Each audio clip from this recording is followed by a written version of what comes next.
Please welcome to the TEDxHoodCollege stage, Malik Johnson.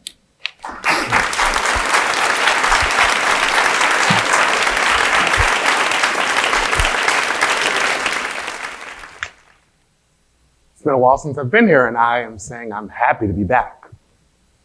Now, quick question for everyone in here. How many of you either currently now or were in college before? Okay, great. Now keep your hands up. Hold on. Now, for the people that have their hands up, how many of you were first generation students? Now, the people who weren't, you can put your hands down. Great, so y'all are gonna understand everything it is that I'm saying. Now, close your eyes for a second and imagine you're the top percentage of your class in high school, say about 250 students. And you come home every day after school and you see all these letters from colleges. And you're wondering, how do they know who I am? Now, you're just happy that, you're getting something. You're getting some form of attention. And you're sitting here thinking, wow, these people think that I can better myself. These people think that there's something in me that'll be a great addition to their campus. But here's the question. Are you prepared? Do you even know what you want to do in college? Now, one of the constant things that I heard was there's nothing in life without an education. And that's ingrained in my brain. Hence why I have a bachelor's and a master's, because I want to better myself. But no one ever talks about the dark side of trying to better yourself when you don't know what that means. Now, no one was able to help me fill out my FAFSA. No one was able to help me pick my major. I went to a trade school, so it was interesting that I even wanted to go to college. But it's so interesting to think that I decided to go. I applied to 13 different schools. I got into every last one of them. I was in the top 5% of my class. I had a GPA of about 3.8. And I actually went to a school that my graduating class was 250 students. So you would think that I wouldn't have had any trouble at all. Wrong. Wrong. I fell flat on my face with this lovely school by no means other than the fact that I was not prepared. My first semester GPA was a 0.9. Exactly, yeah, I heard it. And I don't know how, by some good grace, that I managed to stay here because I probably had someone advocating for me. Otherwise, I would have been out the door. Now, how many other people who were first generation could say the same exact thing? I didn't know what to do. I didn't know where to go. Did I pay attention in orientation? I tried. But I decided, I'm here by myself. I may as well make the best work. And then, the weeks go by. I'm learning, I'm working. I got a job the first week that I was here because everything that I've seen on TV, I thought college kids had to work. Didn't know that meant don't get a full-time job. Work 37 and a half hours a week at night, wake up 8 o'clock in the morning for class, get off at 3, go to work, get off of work at 4 o'clock in the morning and try to do all of that again. That explains the 0.9. And at the same time, my family is just in my ears. Don't mess up. I'm not doing it on purpose. I would go to my professors. I would say, hey, I'm having a little bit of trouble in your class, and I really don't know what to do. Do you have any tips? How do I find a tutor? This, that. I keep getting D's. I keep getting F's on my papers. I don't have time to study. Why? I'm working. I need the money. No one is sending me anything. I come from a very impoverished background. And then I would just get these blank stares. Why do you need help? You should know what to do. How did you get here? Well, I got here because they reached out. I thought that, I thought y'all wanted me. So that's the thing. And then trickles down with imposter syndrome. Now, who here understands what it means to be a first-generation student? The actual definition. Great. It means that you're an undergrad whose parents didn't complete a bachelor's. That doesn't mean they didn't go, but they didn't complete a bachelor's. And that's according to the National Administration for School Personnel Administrators, NASPA. But imposter syndrome means the inability to believe that whatever it is that you have, you actually got based on your own merit. To this day, I still play small with everything it is that I do because in my head, I don't deserve it. Even being nominated for this, I'd asked the person why, what about me? And then they looked at me and just said, after everything that you've done? As young as you are, and the fact that you have an article in an international publication and you don't see the importance of that? No, not really. But that's because no one around me had ever done something like that, so I didn't know how to recognize it. Now, in 2015 is when I came here. And ironically, that same exact year, NASPA released a poll. Well, the poll actually got released in 2020, but they did a study in 2015, 2016, where 56% of the undergraduates in the country were actually first gen. No. Yes, but 24% were the product of parents that didn't seek anything outside of post-secondary. So high school diploma and done.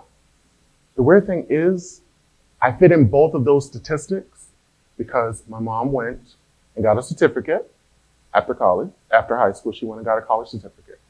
My dad, not necessarily the same thing. And at the same time, I'm thinking, why me? Why do I have to be the one that has all the pressure? Everyone's looking at me, don't mess up. Don't do this. Don't do that. Okay, you're telling me what not to do, but can you tell me what I can do? I'm not necessarily getting the support that I need. And, I have to reach out to all these different offices who are kind of looking at me and wondering,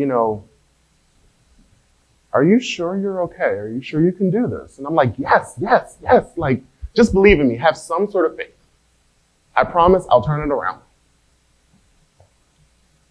But at the same time, in my head, I'm in the back of my head and I'm thinking, can I really do this? That's where the imposter syndrome comes in. You start doubting yourself. You got there, so you can. You're able to. But then, you think of, well, just because I can do something doesn't mean that I should do it. You start doubting yourself. Now, for imposter syndrome and for first-generation college students, we have different coping mechanisms that we use to deal with stress, to deal with the idea that someone may be seeing us as a charity case. Well, you're just lucky to be on campus. No, I'm not lucky. I earned my spot to be here. Am I lucky? I don't know. I think I'm lucky right now, standing here in front of you lovely people. But at the same time, I'm still afraid. I'm still doubting myself. I'm the first person in my family to actually complete college, both times. I'm a double first-gen student. So not only did I set the bar high for myself already, I had to set it even higher to think, well, what is going to be next? People keep saying, are you going to go and get a PhD? No, I am done. Done. No. People keep saying, well, it'll be really good. No. I'm not adding more stress to myself. I'm already published. I don't need a dissertation published. I'm actually working on another piece, so I really don't need a dissertation. But at the same time, you would look at me and you wouldn't think that someone like me would have accomplished something like that. You wouldn't think that someone like me would have gotten into 13 different colleges and universities, well-known ones across the country, and I settled on this one because of the warming environment. And it's odd, when you do start to struggle and you don't necessarily know what offices to turn to, or you don't know which people to turn to. You talk to your friends, but they're in the same position as you because, So I'll tell you about one story. I remember I was failing maybe about 3 of my classes. This is the first time that I ever failed a class because I had gotten all pretty much A's in high school. So it was definitely a shock to my system. I was about to be dismissed. I was placed on academic probation. I was bawling. I had to withdraw myself from a class because I had missed too many days because I was working. I was tired. I was falling asleep in class. And it didn't help that my psychology professor had a very soothing voice. And I was sitting on the steps of Alumni Hall. It was a bright sunny day, but in my head, all I pretty much saw was clouds and darkness and thunder and lightning. And I called the one person in that moment that I thought would have been able to help me. I called home. I called my mom. Mom, I don't know what to do. They're about to kick me out of my classes. I think I might be failing out. I think I might drop out. I just need you to let me vent. I just need you to listen for a little bit. Well, I told you so. Click. I'm not doing that. I don't need that negativity. I'm pleading to you to help me. I'm pleading to you to listen. I even gave you the preface before that I didn't really want to hear your opinion. But as often, mothers don't listen and they say what they want to say. But at the same time, how many people here could say that they vented to their family about something that they didn't understand, but all they pretty much did was point out what it was that you did wrong in the situation, even though it really wasn't any fault of your own? That's the thing that first-gen students have to deal with. That's something that doesn't help with imposter syndrome. Now, I actually just got a new job as a senior program coordinator. But at the same time, I keep thinking, I interviewed well. Do I deserve it? I'm trying to work with students so that they don't feel what I felt. Or if they do, I'm trying to help them so they can understand that there are different things that you can do to turn those negatives into a positive. Now, one other thing that first-gen students who are dealing with imposter syndrome will do, they'll find different coping mechanisms to deal with the stress because most of us choose to stay silent. Why? Because sometimes searching for help is weak, especially when the family's depending on you. You're the one that's used to providing. You're the one that's used to helping out. You put everyone's needs ahead of yours. So when it comes down to trying to worry about yourself, you don't necessarily know what to do.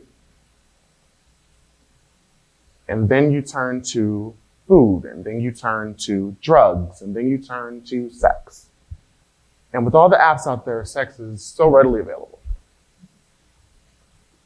But at the same time, you kind of trick yourself and you go into this mode of, I'm not thinking of what could be happening to my body while I'm doing all this stuff. My school isn't necessarily giving me the support that I need, so I'm going to find this random stranger for 3, 4, however many minutes. And then I'm never going to talk to them again. But you're not thinking of the consequences. So that's why it's important to have a good support system. It's important to understand that there are certain resources that all students, not just necessarily first-gen students, but there are resources that all students need. And there are a few helpful tips for professors and administrators and even for the students themselves. But I'll start with the professors. Y'all need to understand, not everyone learns the same way. I'm sorry. I may be great at writing papers. I may be great at reading. I may be great at acting, singing. If you've been teaching something the same way for 30 years, I can't help that you're reading off of a PowerPoint and I don't understand what it is that you're saying. So kind of tweak it a little bit. Edit it. Make it a little bit more interactive. Have a little bit more energy. Not everyone is good with tests and papers and group projects. Some people like to work alone. Some people have different experiences that you may not be able to cite as a resource. But I have real world experience in anything it is that I do. Now for the administrators, you need better resources for your students. Pay attention to what it is they need. Most schools do have the academic advising. They have the career center. I didn't know how to write a resume. I had to have one made up for me. But at the same time, stop pretending as though this population doesn't exist. They need success coaches in addition to academic advising, in addition to extra resources. Put more funding in stuff so that everyone can be happy. Now, for the students, and for the people who are no longer students, but you probably wish you'd have known this. Develop a good support system around you of either department heads or your professors if they're nice to you or if you're nice to them, because it goes both ways. But also try to find solace in your friends in case you can't turn to your family. My friends are here right now, but that's because, they see the greatness that I'm trying to do.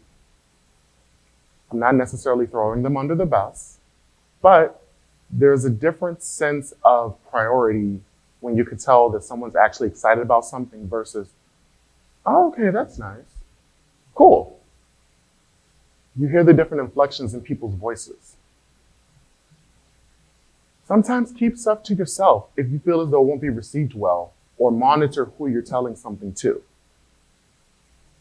Now, from my own personal stake, I will say, I wish I'd have known these tips back in 2015, but I made it out in 2019. I graduated, and then I graduated again in 2021. Even though we all kind of lost a year during this pandemic, I'm still trying to catch up. But at the same time, I'm actually happy that I came from the background that I came from, because I think it made me way stronger probably than I needed to be. It makes me think differently. And honestly, I'm loving it. I love my mindset. And I think that's the important key. People keep saying certain things are a mindset change, but at the same time, certain things also need to be talked about and need to be addressed. And sometimes just don't be afraid to have those conversations. Don't be afraid to say, I need help. Look at me, I need help. I don't need help right now, but it's not something that you need to be afraid to say. If you need to sometimes focus on yourself and focus on your needs and your health and well-being, then do that. You don't always need to think of the other person. But at the same time, just have a little bit of fun. Thank you.